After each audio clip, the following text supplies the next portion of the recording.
So I was retained, my firm was retained by technically Joe, functionally the steering committee, on behalf of all of you to do a review of just what exactly it is that's before you, and to the extent to which it conforms with appropriate planning policies and procedure, whether it's come before council in a reasonable way, what council should be thinking of or concerned about or focused on in its review of those matters, and how the committee can deal with that, and what concerns or issues need to be addressed or considered before council could step up and have a vote on that. And of course we have conversations about strategy and other things. But I think the focus that I'd spent the fall on, as retained by all of you, was on doing that planning review, that second review, that peer review of the work that had been submitted and done to date by the applicant from a planning perspective, to understand,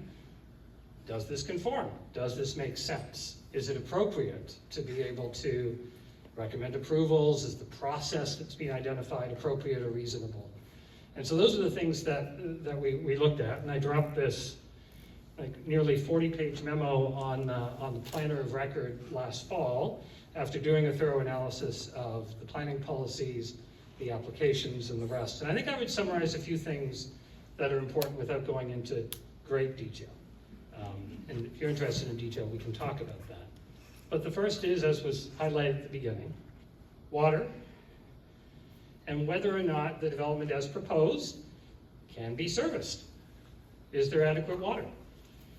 Is the wastewater something that can be reasonably dealt with, discharged into a drain and treated? Is there no negative impact from the proposed water and sanitary service on everybody that's still relying on water and sanitary service here today? Because those are criteria that are quite clear in the Planning Act and the provincial planning statement and the official plan. You have to be able to check those boxes to let development proceed, no matter what scale it is. And then the second issue around scale, which is, does what's being proposed conform to what Perth's view of a village is, which is what Sebringville is? And so on both of those questions, I'll start with the second one first. On the second one first, the village policies are very clear about what kind of development, limited development, consistent with the rural character of the village, and what's proposed do not, in my opinion, align.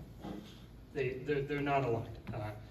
And that's an important point, regardless of whether it can be serviced. But the order the county's sort of looking at it as is servicing first. Okay, fair enough. On the servicing side, we don't know. We just don't know. Because in the application that was submitted, there's absolutely nothing to demonstrate that the proposed services are viable, are financially feasible over the lifetime of these services as they're repaired and maintained over the decades to come. And I think what I would flag in particular for communal services is that communal services can fail. It can happen. Wells can fail, septic can fail.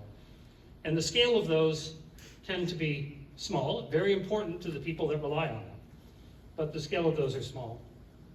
When communal systems fail, that has a significant impact on everybody that relies on them as well. And so the obligation of municipalities when a private communal system fails, the municipality takes it on. And so certainly we've done consulting planning services for some municipalities that have had this happen in the past, and as a result they've been very wary to approve new systems because their bad experiences of failed systems in the past, the costs that are loaded onto them for that, are things that they're not prepared to entertain in the future.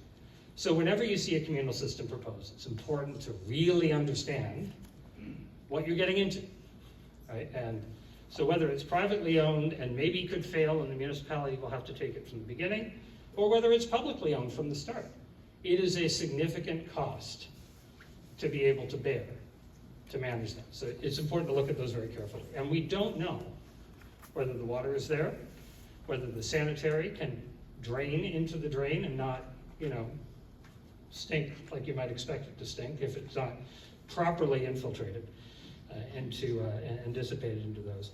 Those studies haven't been done. And so where we understand we are is that a class environmental assessment has been started. Should have happened before the applications wound their way before council for an approval, because you're approving something without knowing whether you can drink or poop. Usually a prerequisite before putting in a house is knowing whether you can drink water or poop when you're done, and have that be okay, but there it was. That work is being done now, and it seems to be taking its time to come back to council. We heard September, we heard December, now we're hearing first quarter of this year, and that suggests to me that there are ongoing conversations between the applicant's engineers, between your municipality's contracted engineers on the EA and whether or not it's saying the things that it needs to say to let it go forward or not. But we don't have any insight onto that at this point until it's released. So just to sum up from the point of view of how we were sort of retained to look at, we were retained to look at the planning policies in the province of Ontario, the Planning Act, the planning statement, the official plan, and whether this aligns. And all of those statements speak to servicing and speak to the form and density of development. And so based on the information we have, we don't have any answers on servicing today. And without any answers, you can't make any decisions about what kind of development at any scale you should make. And the second thing is, on the scale of development, it doesn't, in my opinion, align with the policy framework that exists here in Perth for a village, unless you had some idea that this was supposed to become a serviced urban area, as Sebringville. But if it was become a serviced urban area, there are procedures in place to say, well, you're going to need commercial, you're going to need amenities, you're going to need a whole different land use planning framework, and you're going to need a master servicing plan to figure out how to service all of that. And that's a big process. So if that's the goal and desire of council to make this place a fully serviced urban area, there is a roadmap to follow that is not being walked with this application. It's come out of the side, and it's not being considered in that big thing. So as long as this is a village, the alignment between what's proposed and what the policy framework is, it's not aligned.